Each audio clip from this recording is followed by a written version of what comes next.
ഈശോമിശിഹായിൽ ഏറെ സ്നേഹിക്കപ്പെടുന്നവരെ, ലൂക്കായുടെ സുവിശേഷം 10-ാം അധ്യായം 19-ാം തിരുവചനം. ഇതാ പാമ്പുകളുടെയും തേളുകളുടെയും ശത്രുവിന്റെ സകല ശക്തികളുടെയും മീതെ ചവിട്ടി നടക്കാൻ ഞങ്ങൾക്ക് അധികാരം തന്നിരിക്കുന്നു. പ്രിയപ്പെട്ടവരെ, മാമോദീസ സ്വീകരിച്ച ഓരോ വ്യക്തിക്കും സ്വർഗം നൽകിയിരിക്കുന്ന അധികാരമാണ് ലൂക്ക 10:19. എന്നാൽ ഇന്ന് പലരും പിശാചിനെയും പിശാചിന്റെ പ്രവർത്തനങ്ങളെയും പറ്റി ഭയന്ന് ജീവിക്കുന്ന ഒത്തിരി വ്യക്തികളുണ്ട്. കുറച്ച് നാളുകൾക്ക് മുമ്പ് ഒരു വ്യക്തിക്ക് വേണ്ടി പ്രാർത്ഥിക്കാനിടയായപ്പോൾ ഈ വ്യക്തി പങ്കുവച്ച ഒരു കാര്യമാണ്, ഈ വ്യക്തിയുടെ കുടുംബജീവിതത്തിലും ജോലി മേഖലയിലും ഒരു ഉയർച്ചയുമില്ല, ഒരു അനുഗ്രഹങ്ങളും കടന്നു വരുന്നില്ല. അപ്പോൾ ഈ വ്യക്തി ഏതൊരു ധ്യാനത്തിൽ പങ്കെടുത്തപ്പോൾ ആരോ ഒരാൾ ഈ വ്യക്തിയോട് പറഞ്ഞു, നിങ്ങൾക്കെതിരെ കുടുംബത്തിൽപ്പെട്ട ആരോ ഒരാൾ ആഭിചാരം ചെയ്തതുകൊണ്ടാണ് നിങ്ങളുടെ കുടുംബജീവിതത്തിലേക്കും വ്യക്തി ജീവിതത്തിലേക്കൊക്കെ അനുഗ്രഹങ്ങൾ കടന്നു വരാത്തത് എന്നിങ്ങനെ പറഞ്ഞു. എന്നിട്ട് ഈ വ്യക്തി എന്നോട് പറഞ്ഞു, ഈ ആഭിചാര ശക്തികൾ എൻ്റെ കുടുംബത്തിൽ നിന്നൊക്കെ മാറിപ്പോകുവാൻ വേണ്ടി പ്രാർത്ഥിക്കണം എന്നിങ്ങനെ പറഞ്ഞു. അപ്പോൾ ഞാൻ ഈ വ്യക്തിയോട് പറഞ്ഞു, നിങ്ങളുടെ കുടുംബത്തിൽ നിന്ന് ആഭിചാര ശക്തികൾ മാറിപ്പോകുവാൻ വേണ്ടി ഞാൻ പ്രാർത്ഥിക്കത്തില്ല, കാരണം നിങ്ങൾക്കെതിരെ ആരും ആഭിചാരം ചെയ്തിട്ടില്ല എന്നിങ്ങനെ പറഞ്ഞു. അപ്പോൾ ഈ വ്യക്തി ചോദിച്ചു, പിന്നെ എന്തുകൊണ്ടാണ് ഇങ്ങനെ സംഭവിക്കുന്നത് എന്നിങ്ങനെ ചോദിച്ചപ്പോൾ ഞാൻ പറഞ്ഞു, നമുക്ക് പ്രാർത്ഥിക്കാം, പരിശുദ്ധാത്മാവ് സംസാരിക്കും എന്നിങ്ങനെ പറഞ്ഞ് ഈ വ്യക്തിക്ക് വേണ്ടി പ്രാർത്ഥിക്കുമെന്ന് പറഞ്ഞു. അപ്പോൾ പരിശുദ്ധാത്മാവ് ഈ വ്യക്തിയോട് ചോദിച്ചു, എല്ലാ ദിവസവും കുർബാനയിൽ പങ്കെടുക്കാറുണ്ടോ എന്ന് ചോദിച്ചപ്പോൾ വ്യക്തി പറഞ്ഞു, എല്ലാ ദിവസവും ഞാൻ കുർബാനയിൽ പങ്കെടുക്കാറില്ല, ഞായറാഴ്ച കുർബാനയിൽ പങ്കെടുക്കും എന്നിങ്ങനെ പറഞ്ഞു. ഈശോയെ സ്വീകരിക്കാറുണ്ടോ എന്ന് ചോദിച്ചപ്പോൾ ഈ വ്യക്തി പറഞ്ഞു, ഞാനിങ്ങനെ ഈശോയെ സ്വീകരിക്കാറില്ല, ഞാൻ കുമ്പസാരിക്കാറില്ല, ഞാൻ എൻ്റെ പാപങ്ങളൊക്കെ നേരിട്ട് ഈശോയോട് ഞാനിങ്ങനെ പറയുകയുള്ളൂ, അല്ലാതെ കുമ്പസാരത്തിനോടൊന്നും എനിക്ക് താല്പര്യമില്ല എന്നിങ്ങനെ പറഞ്ഞു. പ്രിയപ്പെട്ടവരെ, വചനം പറയുന്നു, എന്നെ കൂടാതെ നിങ്ങൾക്ക് ഒന്നും ചെയ്യുവാൻ സാധിക്കുകയില്ല. പ്രിയപ്പെട്ടവരെ, ഈ വ്യക്തിയുടെ കുടുംബ ജീവിതത്തിലേക്കും ജോലി മേഖലകളിലേക്കും ഒക്കെ അനുഗ്രഹങ്ങൾ കടന്നു വരാതിരുന്നത്, ഒന്ന്, ഈ വ്യക്തി കുമ്പസാരിക്കുന്നില്ല, രണ്ട്, വിശുദ്ധ കുർബാനയിൽ ദിവ്യകാരുണ്യമായി നമ്മുടെ ഉള്ളിലേക്ക് എഴുന്നള്ളി വരുന്ന ഈശോയെ സ്വീകരിക്കുന്നില്ല. ഈ വ്യക്തിയോട് ഈ രണ്ട് കാര്യങ്ങൾ ചെയ്തു കഴിയുമ്പോൾ നമ്മുടെ കുടുംബജീവിതത്തിലേക്ക് അനുഗ്രഹങ്ങൾ കടന്നു വരും ഇങ്ങനെ പറഞ്ഞു. ഏതായാലും ഈ വ്യക്തി പറഞ്ഞു, ഞാൻ അങ്ങനെ ചെയ്യാമെന്ന് പറഞ്ഞ് ഈ വ്യക്തി പോയി. ഈ കഴിഞ്ഞ ദിവസം ഈ വ്യക്തി വിളിച്ചിട്ട് പറഞ്ഞ്, ഞാൻ എല്ലാ ദിവസവും കുർബാനയിൽ പങ്കെടുക്കുവാൻ തുടങ്ങി, അല്ലെങ്കിൽ എൻ്റെ കുടുംബത്തിൽ നിന്ന് ആരെങ്കിലും ഒരാളെങ്കിലും എല്ലാ ദിവസവും കുർബാനയിൽ പങ്കെടുത്ത് ഈശോയെ സ്വീകരിക്കുന്നുണ്ട് എന്നിങ്ങനെ പറഞ്ഞു. ഈ വ്യക്തിയുടെ കുടുംബജീവിതത്തിലേക്കും ജോലി മേഖലകളിലേക്കും എല്ലാം അനുഗ്രഹങ്ങൾ കടന്നു വരുവാൻ തുടങ്ങി. പ്രിയപ്പെട്ടവരെ, ഇന്ന് പലരും പ്രഘോഷിക്കുന്നുണ്ട്, അല്ലെങ്കിൽ പലരും പറയുന്നുണ്ട്, ആഭിചാര ശക്തികൾ നമ്മുടെ കുടുംബജീവിതത്തെ, വ്യക്തി ജീവിതത്തെ തകർത്ത് കളയും, അല്ലെങ്കിൽ കൈവശം നമ്മുടെ ഉള്ളിൽ തന്ന് നമ്മുടെ ജീവിതങ്ങളെയൊക്കെ നശിപ്പിച്ച് കളയും എന്ന് പ്രഘോഷിക്കുന്ന ഒത്തിരി വ്യക്തികളുണ്ട്. അത് കേട്ട് ജീവിതം നശിപ്പിക്കുന്ന ഒത്തിരി വ്യക്തികളുണ്ട്. പ്രിയപ്പെട്ടവരെ, എൻ്റെ ഒരു സുഹൃത്ത് ഇന്ത്യയിലുള്ള ഒരു സംസ്ഥാനത്ത് മിഷൻ ശുശ്രൂഷയ്ക്കായിട്ട് പോയി. അവിടെയുള്ള ഒരു ഗ്രാമത്തിൽ ഒരാഴ്ച പോയി സുവിശേഷം പ്രഘോഷിക്കുവാൻ വേണ്ടി പോയി.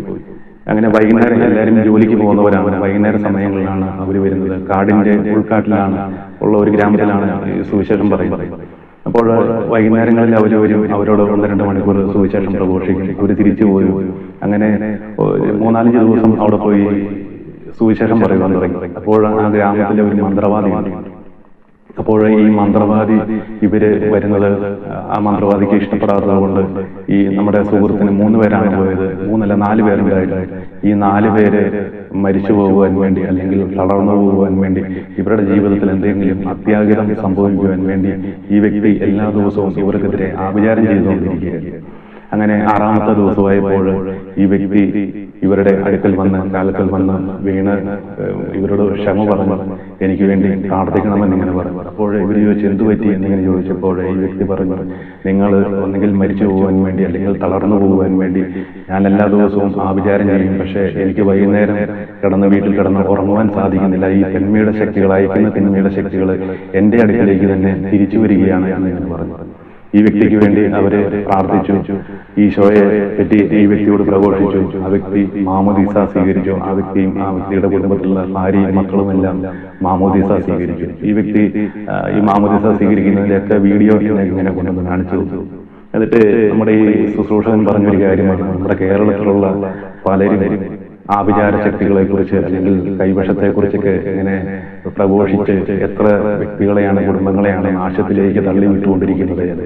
പ്രിയപ്പെട്ടവരെ, മാമോദീസ സ്വീകരിച്ച് ത്രിയേക ദൈവം നമ്മുടെ ഉള്ളിൽ വസിക്കുമ്പോൾ പരിശുദ്ധ കുർബാനയിൽ പങ്കെടുത്ത് ദിവ്യകാരുണ്യ ഈശോയെ സ്വീകരിക്കുമ്പോൾ, ജപമാല നമ്മൾ ചൊല്ലുമ്പോൾ, ഈ ലോകത്തുള്ള ഒരു പൈശാചിക ശക്തിക്കും ഒരു ആഭിചാര ശക്തിക്കും നമ്മളെ തകർക്കുവാൻ സാധിക്കുകയില്ല. പിന്നെ എന്തുകൊണ്ടാണ് ഇവരൊക്കെ ഇങ്ങനെ ആഭിചാരം ചെയ്ത് അല്ലെങ്കിൽ കൈവശമുണ്ട് എന്നൊക്കെ ഇങ്ങനെ പ്രഘോഷിക്കുന്നത് എന്നറിയില്ല. ഈ നമ്മുടെ ഈ ശുശ്രൂഷകൻ പറഞ്ഞൊരു കാര്യമാണ്, ഉൾക്കാട്ടിൽ അവർ ചെയ്യുന്ന ശരിക്കും പൈശാചിക ശക്തികളെ വിളിച്ചു വരുത്തിയാണ് ഇവർ ആഭിചാരം ചെയ്ത് ഇവരെ തകർക്കുവാൻ നോക്കിയത് എന്നൊക്കെ. പക്ഷേ ഇവരുടെ ജീവിതത്തിൽ ഒന്നും സംഭവിച്ചില്ല. ഇനിയും അടുത്ത മാസം വേറൊരു സംസ്ഥാനത്ത് ഈശോയെ പ്രഘോഷിക്കുവാൻ വേണ്ടി ഇവര് പോകുവാൻ വേണ്ടി പ്രാർത്ഥിച്ച് ഒരുങ്ങിക്കൊണ്ടിരിക്കുകയാണ്.